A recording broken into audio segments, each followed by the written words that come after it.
Scotland is staring down a staggering £4.7 billion in its budget, and it's a crisis that could reshape the nation's future. This isn't just about numbers on a spreadsheet.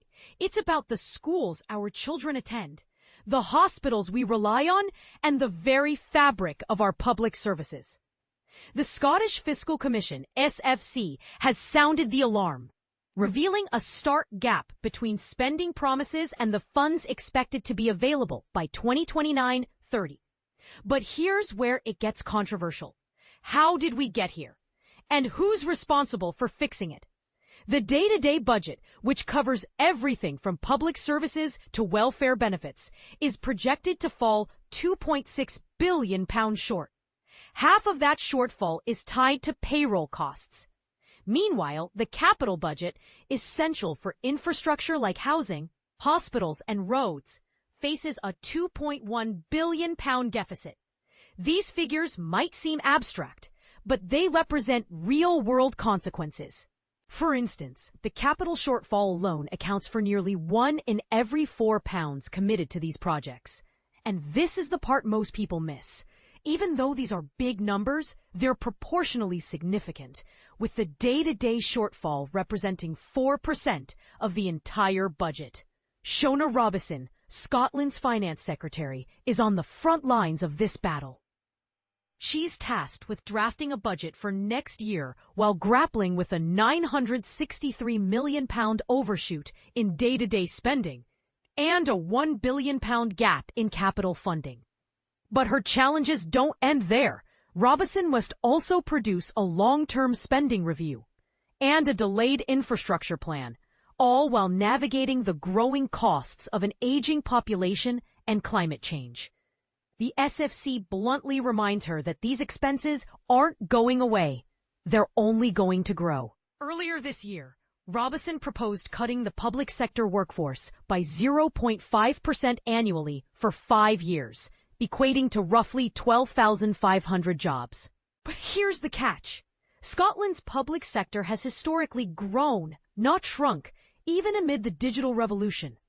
The NHS workforce, for example, has swelled from 130,000 to 160,000 in less than a decade. And Scottish public sector workers earn more than their UK counterparts, thanks to generous pay settlements aimed at avoiding strikes. Robison's plan to cap pay increases at 3% was quickly overtaken by actual deals exceeding that threshold. So what's driving these costs?